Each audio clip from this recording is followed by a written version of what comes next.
Kisah Sang Penakluk. Lanjut lagi, jangan lupa like, komen dan share cerita ini ke media sosial yang sahabat punya. Terima kasih. Bab 862-864.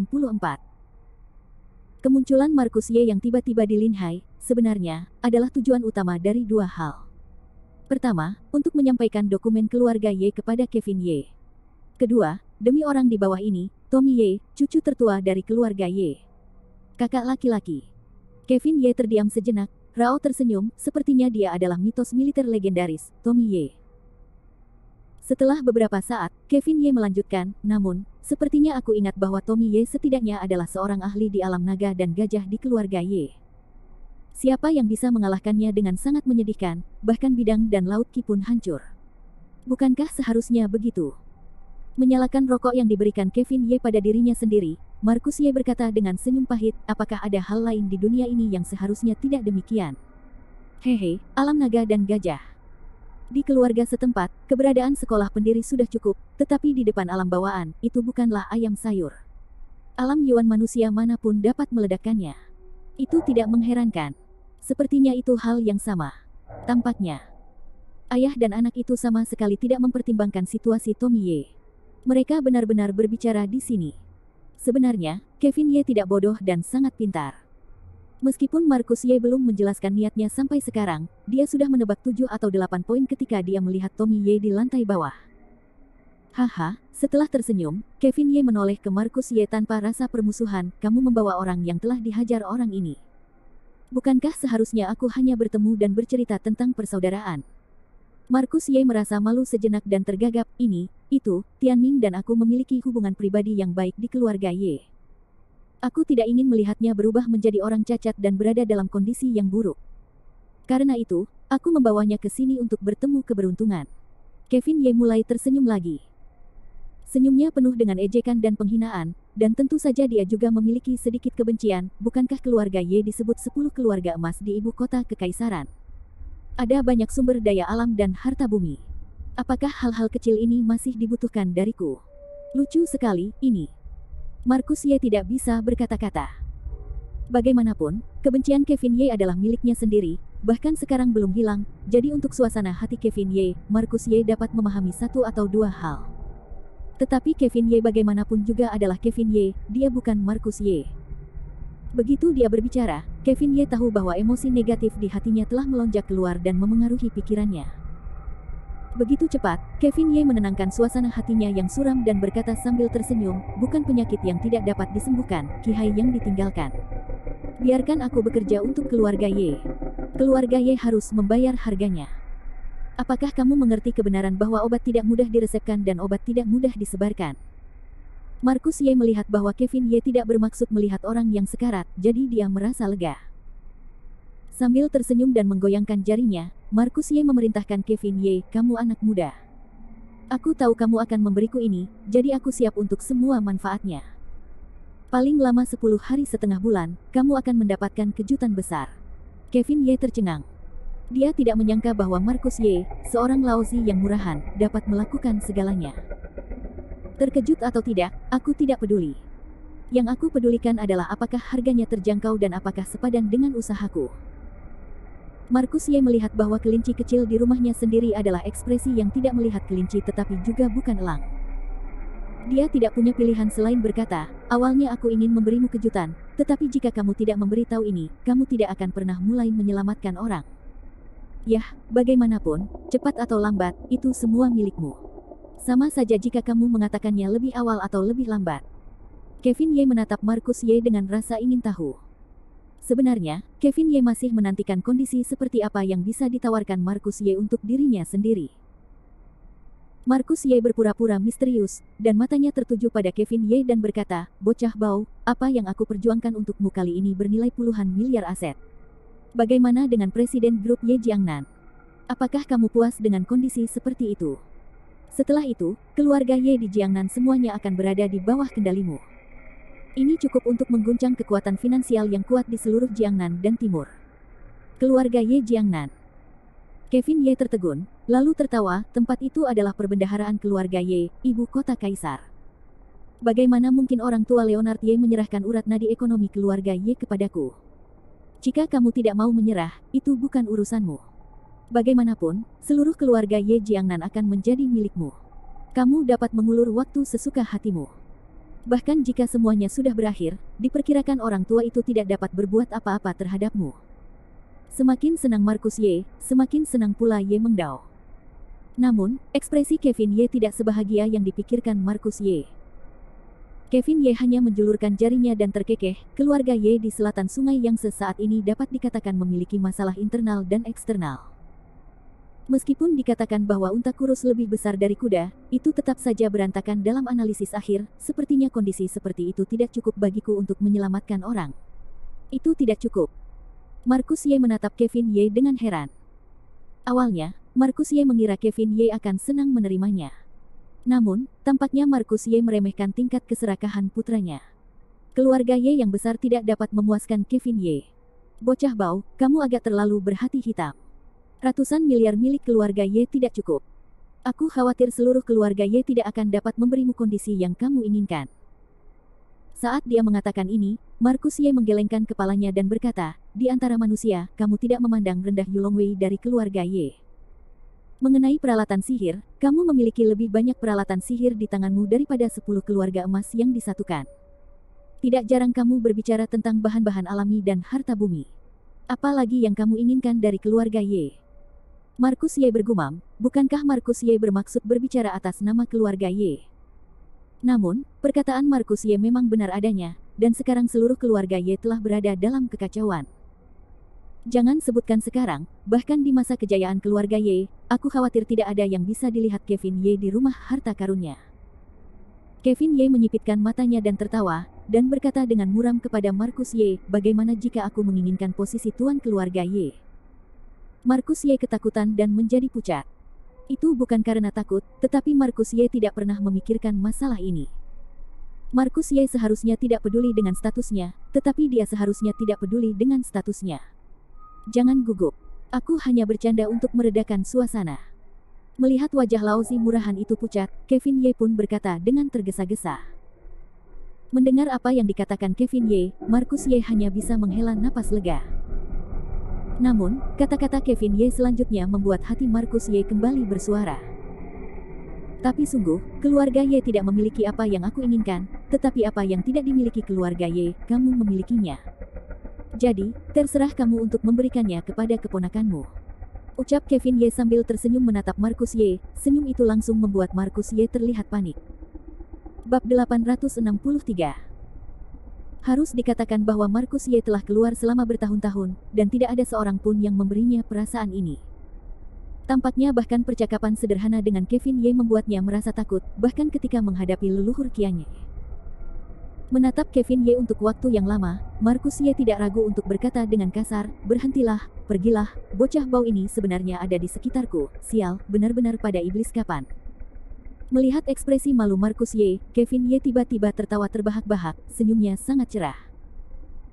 Mengadu ayah adalah hal yang biasa saat ini, tetapi bagi Kevin Ye, adalah hal yang baik bagi ayah dan anak untuk dapat mengadu ayah sesekali. Tentu saja, ini terletak pada hubungan khusus antara Kevin Ye dan Markus Ye. Tampaknya ada semacam hubungan ayah anak yang tidak dapat dijelaskan di antara mereka, tetapi mereka tidak terikat secara kaku pada perbedaan antara yang tua dan yang muda. Oleh karena itu, kedua orang itu bergaul satu sama lain dengan sangat santai, tetapi di mata orang luar, mereka juga sangat terkejut. Menghadapi Kevin Ye yang setengah tersenyum dan sorot mata penuh kemenangan, Markus Ye akhirnya tidak dapat menahan diri untuk berkata, ayolah, jangan menatapku dengan sorot mata seperti ini, yang membuatku merasa malu. Jika kamu menginginkan sesuatu, kamu bisa mengatakannya. Kevin Ye berkata sambil tersenyum, kalau begitu aku tidak sopan. Setelah selesai berbicara, Kevin Ye melanjutkan, sekarang aku di Linhai, aku dapat mengatakan bahwa tidak ada kekurangan orang. Meskipun keluarga Ye memiliki banyak Yulongwei, aku tidak menyukainya dan itu tidak langka. Selain itu, mereka bukan milik mereka sendiri. Yang aku butuhkan adalah orang yang sangat berbudaya, setia, dan dapat diandalkan. Setelah itu, mata Kevin Ye sedikit menyipit dan berkata kepada Markus Ye, jadi, aku menginginkan orang-orang yang bersembunyi dalam kegelapan di bawah tanganmu. Markus Ye tertegun, dia tidak menyangka Kevin Ye akan menemukan idenya sendiri tentang orang-orang itu. 6 cara reinkarnasi Marcus Ye tidak banyak, tetapi masing-masing adalah master di antara para master. Sebenarnya, yang tidak dipahami Marcus Ye adalah orang-orang itu tidak memiliki kontak dengan Kevin Ye. Bagaimana mungkin pria kecil di depannya ini tahu? Kadang-kadang Marcus Ye bahkan memiliki semacam ilusi, yaitu, putranya yang tidak normal tampaknya mengetahui segalanya, yang membuat orang merasa takut dan gemetar. Tentu saja, tangan pribadi Marcus Ye, Kevin Ye tidak tahu pada awalnya. Namun, ketika papan reklame naga dan harimau mengepung kota langit, Kevin Ye merasa bahwa selain orang-orang dari papan reklame naga dan harimau, ada juga para ahli di sekitarnya. Awalnya, Kevin Ye tidak mengerti mengapa alam bawaan yang tidak dapat dijelaskan ini muncul. Kemudian, ketika Kevin Ye tahu bahwa Villa Marisachu berada di seberang rumahnya sendiri, dia tiba-tiba menyadari bahwa orang-orang ini adalah orang-orang Marcus Ye. Marcus Ye tidak menyangka bahwa dia hanya ingin memata-matai kemajuan pertumbuhan pria kecil ini, tetapi sekarang dia telah menggalinya sendiri. Melihat penampilan Marcus Ye yang menganga, Kevin Ye tidak memiliki jalan napas yang baik. Halo, bukankah aku menginginkan beberapa orang darimu? Adapun penampilan pasangan yang menyedihkan ini. Betapa kejamnya mendengar keluhan Kevin Ye, Marcus Ye kembali kepada Tuhan. Tidak, itu tidak pelit. Aku hanya berpikir bahwa kultivasimu dapat dilakukan di dunia. Apa yang kamu ingin mereka lakukan? Ini juga merupakan hal yang tidak dapat dipikirkan oleh Marcus Ye. Kevin Ye berkata dengan senyum misterius, tentu saja aku punya pengaturan sendiri. Kata Kevin Ye yang bermain nakal, dengan sombong melanjutkan, baiklah, kamu tidak terlalu peduli, kamu tinggal katakan saja, memberi atau tidak. Mengenai putranya, Marcus Ye mencintai dan takut padanya, jadi selama leluhur kecil ini tidak marah, semuanya mudah didiskusikan untuk Marcus Ye. Marcus Ye bahkan berkata dengan tergesa-gesa, berikan padaku, kamu bocah bau ini semua membuka mulut, bolehkah aku tidak memberikannya? Namun, Marcus Ye juga memperhatikan dirinya sendiri, tapi bocah bau, kata-kata jelek diucapkan di depan. Orang-orang ini telah menjadi orang kepercayaanku selama bertahun-tahun. Di satu sisi, mereka tidak dapat melakukan apapun denganmu. Di sisi lain, aku tidak dapat memberikan semuanya kepadamu. Hanya setengahnya yang dapat diberikan kepadamu. Demi jiu kecil milik Marcus Ye, Kevin Ye hanya bersenandung dengan nada meremehkan, bertele-tele. Setelah itu, Kevin Ye melompat turun ke bawah. Halo, bocah bau, aku belum selesai bicara. Mau kemana? Marcus Ye berteriak dengan tergesa-gesa. Dan Kevin Ye tidak kembali ke depan gelombang, dengan bebas dan santai berkata, lihatlah luka kakakku pergi. Setelah tercengang, Marcus Ye sekali lagi menunjukkan senyum hangat dan bergumam, bocah bau ini, seperti Laozi, juga seorang sosok dengan mulut pisau dan hati tahu. Setelah memikirkannya, Marcus Ye juga mengalir bebas, mengikuti langkah Kevin Ye. Di musim gugur keemasan bulan Oktober, meskipun matahari tidak panas, meninggalkan pasien sendirian di halaman hampir sepanjang waktu juga merupakan hal yang sangat tidak manusiawi. Saat ini, bahkan Yulong Wei, yang menjaga Tommy Ye, tidak dapat menahan diri untuk bergumam dan mengeluh. Namun, melihat pemilik villa selangkah demi selangkah menuju ke arahnya sendiri, kelompok pengawal naga itu segera berhenti bergumam, dan tatapan mereka menjadi sangat hormat. Tuan yang rendah hati. Tuan yang rendah hati. Ini adalah pertama kalinya dalam hidupnya Kevin Ye mendengar orang lain memanggilnya tuan muda selain Marisachu. Secara khusus, orang-orang ini adalah Yulong Wei keluarga Ye. Tentu saja, hanya ada 3 alasan mengapa Yulong Wei ini begitu menghormati Kevin Ye. Yang pertama adalah kekuatan Kevin Ye. Membunuh 10 naga seperti memotong melon dan sayuran. Apakah Anda sanggup membunuh orang-orang seperti itu? Kedua, kelompok saya jelas meminta bantuan kali ini. Ketiga, perintah yang dikeluarkan oleh keluarga Ye sebelum mereka meninggalkan ibu kota kekaisaran mengakui bahwa Kevin Ye adalah tuan sejati keluarga Ye. Berdasarkan ketiga poin ini, Yulong Wei Ye sangat patuh pada Kevin Ye. Namun, Kevin Ye tidak memandang dingin pada gerombolan Yulong Wei ini yang pernah berseru untuk bertarung dan bunuh diri. Bagaimanapun, orang-orang yang telah berlagak di depan rumah mereka sendiri sebelumnya telah meninggal. Meskipun Yulong Wei adalah satu kesatuan, itu hanya tim penjaga keluarga Ye. Menghadapi Yulong Wei ini, Kevin Ye langsung menuju Tommy Ye. Kevin Ye berjongkok, menyipitkan matanya dan mulai melihat kakak laki-laki yang agak mirip dengannya ini. Sekarang Tommy Ye juga membuka matanya dan menatap Kevin Ye. Nama Kevin Ye telah diturunkan dari mulut ke mulut di seluruh keluarga Ye dan bahkan seluruh kaisar. Tommy Ye sibuk dengan urusan militer dan baru pertama kali melihat sosok legendaris itu, putra paman ketiga dan sepupu termudanya. Mungkin darah di dunia ini lebih kental daripada air. Di mata Tommy Ye, pemuda di depannya sangat cerah, dan tidak ada tanda-tanda iblis dalam legenda. Dan kesan pertama Kevin Ye tentang kakak laki-laki di depannya tampaknya baik. Lagi pula, dari penampilannya, Tommy Ye adalah pria yang lugas. Ini sangat mirip dengan Charlie Qin. Ketika saudara-saudara itu bertemu, mereka tampaknya tidak melihat apapun di luar. Mereka hanya mendengarkan godaan Kevin Ye, kakakku, bagaimana kamu bisa begitu ceroboh dan begitu terluka. Bab 864. Salah satu lelucon Kevin Ye menghibur Tommy Ye yang sedang berada di atas tandu. Tommy Ye terbatuk 2 kali dan tertawa dengan enggan, saudaraku, jika aku terluka ringan, aku tidak bisa datang kepadamu. Mendengar Tommy Ye mempelajari suaranya sendiri, Kevin Ye tercengang. Kemudian kedua saudara itu saling memandang dan tertawa. Jika orang yang tidak tahu ini, mereka akan berpikir betapa harmonis dan harmonisnya keluarga Ye. Namun, kenyataannya tidak demikian. Dalam hal hubungan pribadi, yang terbaik dari seluruh keluarga Ye adalah Marcus Ye dan Tommy Ye. Sisanya dari kita hidup dalam intrik. Ini dapat dilihat dari Menhart Ye dan Ye Mengyun.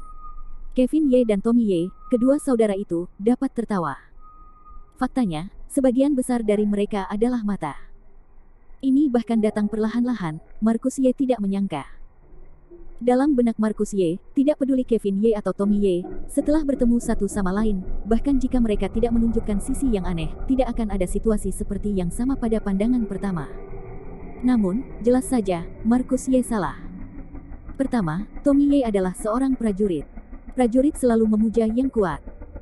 Meskipun belum pernah melihat Kevin Ye, dia tidak diragukan lagi adalah orang yang kuat karena kemampuannya membunuh 3 tetua keluarga Lin, keluarga Bai, dan keluarga Liu. Kedua, mungkin Tommy Ye sudah lama menjadi prajurit, dan dia sama sekali tidak tahu tentang pintu dan anak haram itu. Ketiga, Tommy Ye dan Marcus Ye memiliki hubungan pribadi yang baik, dan mereka memiliki hubungan cinta dengan Kevin Ye. Mengenai reaksi Kevin Ye, dia sangat santai. Melihat wajah pertama Tommy Ye, Kevin Ye merasa bahwa Tommy Ye tidak memusuhi dirinya sendiri, dan bahkan memiliki rasa kedekatan. Bagaimanapun, Kevin Ye bukanlah orang yang sangat sulit diajak bergaul. Ketika orang lain menghormatinya, dia akan menghormati orang lain. Itu saja. Setelah tertawa terbahak-bahak, Kevin Ye sama sekali tidak memiliki rak, dan langsung duduk di tepi tandu Tommy Ye. Pelan-pelan, telapak tangan Kevin Ye mulai melayang di udara di atas tubuh Tommy Ye. Kemudian, Kevin Ye mengulurkan tangannya dan menggoreskan jarinya di nadi Tommy Ye. Namun, segera, wajah Kevin Ye berubah aneh, dan alisnya berkerut, seolah-olah dia merasakan sesuatu yang salah. Sungguh ki sejati yang ganas, yang sejauh ini belum hilang dalam tubuh. Marcus Ye di satu sisi tidak berani mengganggu Kevin Ye. Dia telah menunggu jari-jari Kevin Ye meninggalkan tubuh Tommy Ye. Marcus Ye kemudian bertanya, bocah bau, apa yang terjadi? Apakah bisa disembuhkan? Jangan katakan Marcus Ye, bahkan Tommy Ye menatap Kevin Ye dengan gugup. Bagaimanapun, jawaban Kevin Ye selanjutnya terkait dengan kehidupan Tommy Ye. Kevin Ye berkata sambil tersenyum, bisa menyembuhkan memang bisa menyembuhkan, tapi sebelum berobat, aku masih ragu. Apa ragu? Marcus Ye malah jalannya sibuk. Kevin Ye menarik napas dalam-dalam dan berdiri, aku pernah bertarung dengan keluarga Bai, keluarga Lin, dan keluarga Liu. Meskipun kultivasi para tetua batin mereka tidak begitu bagus, mereka semua mulia. Tapi ki sejati yang tertinggal di tubuh kakak laki-lakiku sangat ganas dan mendominasi. Luka ini bukanlah sesuatu yang bisa dilawan oleh keluarga emas. Kata Kevin Ye sedikit mengernyit, lalu menatap Tommy Ye, kakakku, bisakah kau memberitahuku siapa dirimu yang pada akhirnya akan dipukuli seperti ini? Tommy Ye tampak getir dan menggelengkan kepalanya. Kevin Ye berkata dengan aneh, kenapa, sulit untuk mengatakan yang sebenarnya. Marcus Ye di pinggir jalan, bocah bau, hal semacam ini jika Fajar sudah tahu, masih perlu kamu tanyakan. Lagi pula, orang-orang dari 3 keluarga besar tidak sebodoh itu untuk membiarkan orang-orang dalam keluarga melakukan hal-hal seperti itu. Bukankah itu sengaja untuk meninggalkan pegangan bagi orang lain untuk ditangkap? Kevin Ye, dengan wajah bingung, menatap Tommy Ye lagi dan berkata, saudaraku, kamu tidak benar-benar tahu siapa yang melukaimu. Tommy Ye menggelengkan kepalanya lagi, aku tidak tahu. Aku hanya ingat bahwa aku memimpin sebuah tim ke selatan Yunan untuk sebuah misi, dan kemudian seseorang menyerbu timku di malam hari. Diam-diam membunuh semua pemainku, pada saat yang sama menembakku. Saat itu sangat gelap sehingga aku bahkan tidak memiliki kesempatan untuk melakukannya. Ketika aku bangun, aku sudah berada di rumah sakit di Yunnan Selatan. Mendengarkan narasi Tommy Ye yang samar-samar, Kevin Ye sekali lagi mendesis dingin, Yunnan Selatan. Yunnan Selatan lagi. Ada apa, bajingan? Kevin Ye menggelengkan kepalanya dan berkata, sekarang tidak jelas, tetapi aku punya firasat bahwa orang di Charlie Kin tampaknya dalam masalah. Aneh dan aneh. Kekuatan macam apa itu? Jangan katakan bahwa Kevin Ye tidak bisa berpikir jernih. Semua orang yang hadir tidak dapat mengerti. Namun, Kevin Ye dapat yakin bahwa ada hubungan mutlak antara ketiganya, yaitu Yunnan Selatan, ibu kota kekaisaran, dan kekuatan yang tidak dapat dijelaskan. Atau dapat dikatakan bahwa kekuatan yang tidak dapat dijelaskan itu untuk Tommy Ye. Kalau tidak, mengapa yang lainnya semua mati, tetapi Tommy Ye terluka parah dan ditinggalkan? Jelas, ini adalah peringatan bagi keluarga Ye. Setelah kecelakaan Tommy Ye, Markus Ye mengirim orang ke Yunnan Selatan untuk pertama kalinya, tetapi sampai sekarang, belum ada penyelidikan yang dilakukan. Jadi ketika Kevin Ye terjerat dengan masalah ini lagi, Markus Ye berada di pinggir jalan. Bajingan, ini bukan tentang siapa pembunuhnya. Yang terpenting adalah mengobati luka di pagi hari, yang merupakan hal terpenting. Bagaimanapun, ladang ramuan Qi Hai sudah ditinggalkan. Jika kamu menunda 1 hari lagi, kamu akan menghadapi lebih banyak risiko. Kevin Ye tersadar dan mengangguk setuju. Jangan pikirkan hal-hal yang tidak penting, ekspresi Kevin Ye menjadi malas dan longgar lagi. Setelah berkeliling di sekitar tanduk Tommy Ye beberapa kali, Kevin Ye tiba-tiba menertawakan penampilan Tommy Ye. Markus Ye tidak memiliki dasar di hatinya, dan dia ingin bergumam pada Kevin Ye, aku bilang bocah bau, kekuatan apa yang kamu tertawakan? Kamu mengatakan bahwa kamu dapat menyembuhkan luka di pagi hari, tetapi jangan terburu-buru. Markus Ye berkata sambil mengedipkan mata pada Kevin Ye. Jejak itu jelas berkata, nak, aku tidak setuju dengan semua syarat yang seharusnya disepakati. Kamu tidak dapat menarik kembali kata-katamu saat ini. Dan Kevin Ye tentu saja melihat kekhawatiran Lauzinya yang murahan. Namun, Kevin Ye mengabaikan Markus Ye, yang sedang terburu-buru. Dengan senyum di wajahnya, dia berkata kepada Tommy Ye, yang sedang berbaring di tandu, saudaraku, sebenarnya, Qi Hai Dantian yang ditinggalkan bukanlah penyakit yang sulit dan rumit. Aku bisa mengobatinya dalam hitungan menit. Namun, ada beberapa pilihan pengobatan. Sebagai seorang dokter, aku harus meminta saranmu sebelum aku mulai. Tommy Ye tertegun dan berkata dalam hatinya dengan aneh, Qi Hai Dantian yang ditinggalkan, dan dia akan mati tertawa jika dia bisa hidup. Dia memiliki beberapa skema pengobatan. Sialan, bocah ini tidak menipuku, kan?